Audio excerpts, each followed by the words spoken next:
Assalamualaikum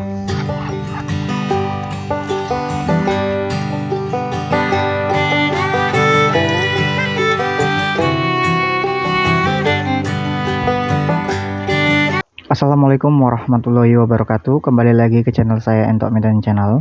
Halo, apa kabar sahabat peternak entok seluruh Indonesia? Apa kabar semuanya? Agar channel ini semakin maju dan berkembang, jangan lupa di like, komen, dan subscribe video ini.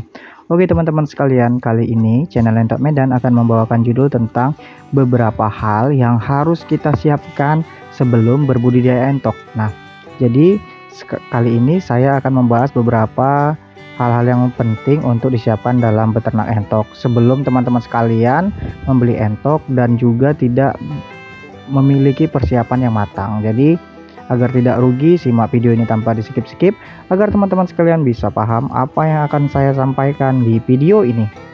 Nah teman-teman sekalian, awal mula dalam berbudidaya entok itu saya dulu langsung ya teman-teman membeli entok dan juga basor, anakan, dan juga usia-usia 3 bulan. Nah jadi ini sangat salah besar. Karena apa? Karena awal mula saya tidak memiliki kandang yang memenuhi syarat untuk beternak entok. Jadi saya membuat kandangnya itu terlalu kecil, terlalu sempit, dan juga tidak menyekat antara entok dewasa dan juga anakan usia 2 bulanan. Sehingga pada saat proses pemberian pakan, anakan-anakan entok ini kalah dalam proses makan. Jadi dalam proses perebutan pakan itu anakan entok kita ini kalah. Jadi pertumbuhannya tidak maksimal, malah semakin lama semakin kurus, diakibatkan ya kalah makan sama yang sudah basor dan sudah indukan. Jadi saran saya ya contoh tadi jangan diikuti teman-teman. Nah kita dalam berbudidaya entok ini awal mulanya itu yang harus kita siapkan ialah kandang. Dan setelah kita sudah memutuskan ingin membuat kandang, kita harus memilih antara beternak entok mau di pembesaran ataukah membeli indukan dan juga basor untuk dikembangbiakkan. Nah kita harus memilih antara dua ini, jangan dua-duanya kita jalani apalagi kita masih pemula. Nah kalau ingin membesarkan anakan entok, maka kandang yang kita buat itu kandang berbentuk panggung. Jadi untuk anakan entok, khusus anakan entok sampai di usia 1 bulanan. Nah, jadi kalau kita ingin membeli indukan, maka ya kandang yang harus kita siapkan ialah kandang umbaran beserta tempat petarangan telur entok yang sudah ready sebelum entok kita beli di kandang teman-teman sekalian ataupun di pasar ataupun juga di peternak-peternak yang dekat teman-teman sekalian. Jadi kalau kita beternak entok di sistem pembibitan ataupun pembesaran, jadi itu berbeda kandangnya, jadi tidak bisa sama. Kalau ingin berbudidaya sistem pembibitan, maka kita membeli basor, indukan. Nah dua itu setelah sudah kita siapkan, kandangnya juga menyesuaikan kandang umbaran. Safety lah teman-teman sekalian, paling enggak kawat jaring ataupun di kandang kita itu ditutup lah, dipasangi batu di tembok. Nah, jadi tidak hilang entok-entok kita ini, tidak terbang ke pekarangan tetangga ataupun dicuri lah. Jadi kita dalam berbudidaya entok ini harus benar-benar safety. Nah setelah kandang sudah selesai, kandang umbaran sudah dipagar atau pagar seng, tempat petarangan telur sudah selesai, kita menentukan berapa indukan yang akan masuk ke kandang.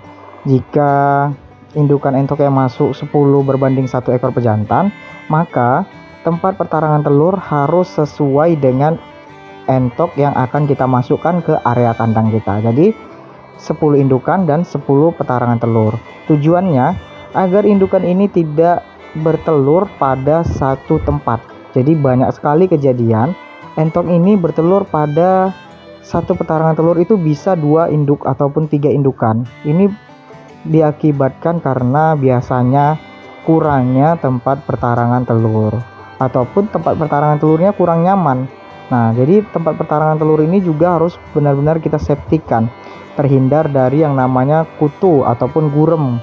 Nah jadi dalam proses pembuatan petarangan telur itu saya biasa menggunakan media daun serai. Jadi daun serai itu mencegah gurem karena dia kan harum teman-teman sekalian. Wanginya itu bisa menangkal kutu pada unggas khususnya entok. Jadi itu bisa dicampur dengan daun pisang. Jadi yang penting dia ada daun serainya teman-teman sekalian.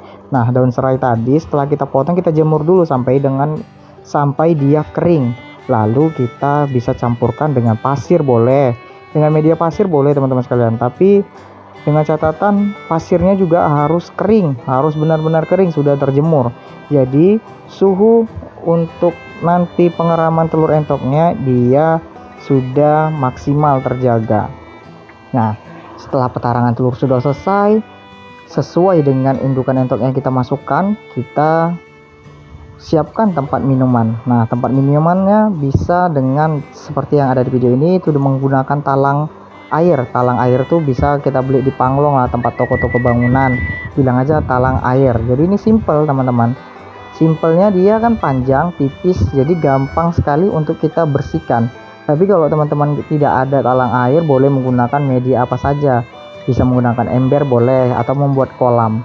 Nah, kalau di tempat ini itu minuman entok itu wajib ya, full dia. Jadi karena entok ini hewan air, dia tidak boleh terlalu kepanasan. Dia sukanya yang lembab-lembab. Apalagi pada saat hujan, dia akan senang sekali berenang pada saat di musim hujan. Jadi tempat minuman ini wajib teman-teman sekalian bersihkan seminimal mungkin itu ya sehari sekali lah dibersihkan, airnya diganti. Jadi 1 hari sekali lah, setiap sore hari ataupun di pagi hari.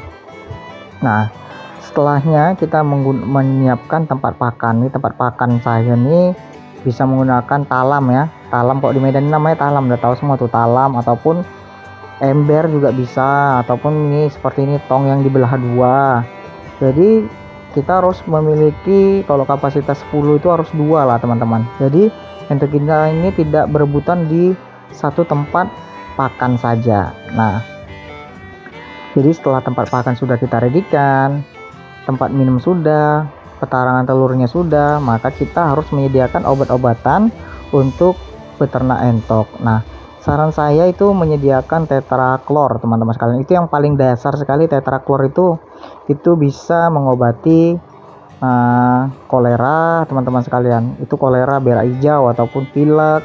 Pilek itu biasa terjadi pada entok, itu bisa teman-teman sekalian kita berikan aja tetraklor.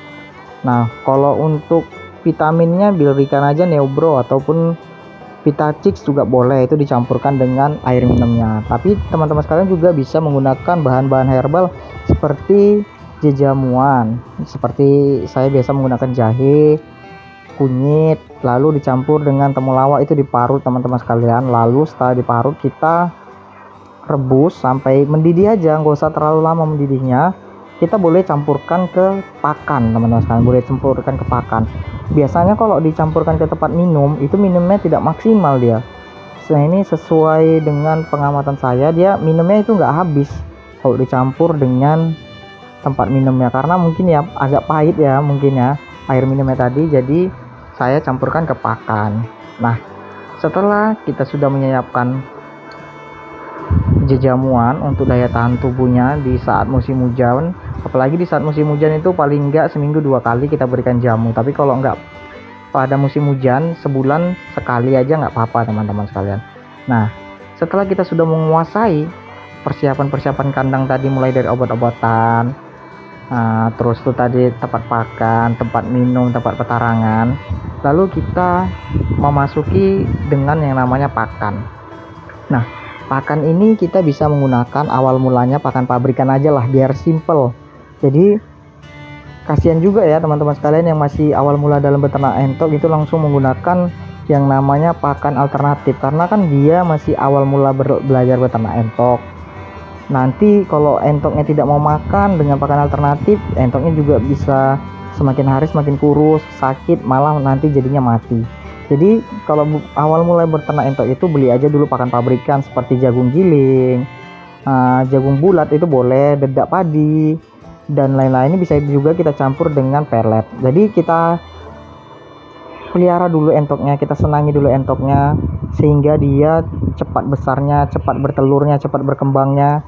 Nanti setelah kita sudah tahu pakan entoknya dia bisa sangat suka itu apa, contohnya kita beri las di siang hari itu menggunakan sayur-sayuran seperti kangkung, kol, itu pakan campurannya. Nah, setelah dia sudah mulai terbiasa dengan pakan-pakan alternatif tadi, barulah kita bisa berubah pakannya dengan pakan yang ada di kandang saya menggunakan limbah ikan. Nah, limbah ikan ini mau ikan laut, ikan air tawar, boleh semuanya teman-teman sekalian. Yang penting direbus dulu selama lebih kurang 1 jam agar tulang-tulangnya juga hancur. Tulangnya hancur lalu dicampur langsung dengan dedak padi. Jadi dia lebih hemat dalam proses pemberian pakan teman-teman sekalian, karena limbah ikannya ini saya dapatkan gratis. Nah, jadi awal mulanya nggak apa-apa pakan pabrikan dulu, jadi entoknya itu terbiasa dulu dengan tuan barunya, dengan pemilik barunya, dan dia bisa dengan lahap pada saat proses pemindahan kandang. Jadi dia tidak terlalu lama beradaptasi sehingga dia bisa menurunkan bobot badannya. Jadi kita harus berikan pakan pabrikan dulu, nanti setelah dia terbiasa baru kita berikan dengan pakan alternatif sedikit demi sedikit teman-teman sekalian. Tidak boleh langsung nih hari pakan pabrikan besok langsung diganti full dengan pakan alternatif, nggak boleh teman-teman sekalian. Jadi dia harus sedikit demi sedikit kita kurangi dulu peletnya. Nah, sehari biasanya kita menggunakan 2 kilo. Nah, besoknya 1,5 kilo. Nanti udah seminggu kemudian peletnya dikurangi lagi jadi 1 kilo. Seminggu kemudian kita kurangi jadi setengah kilo.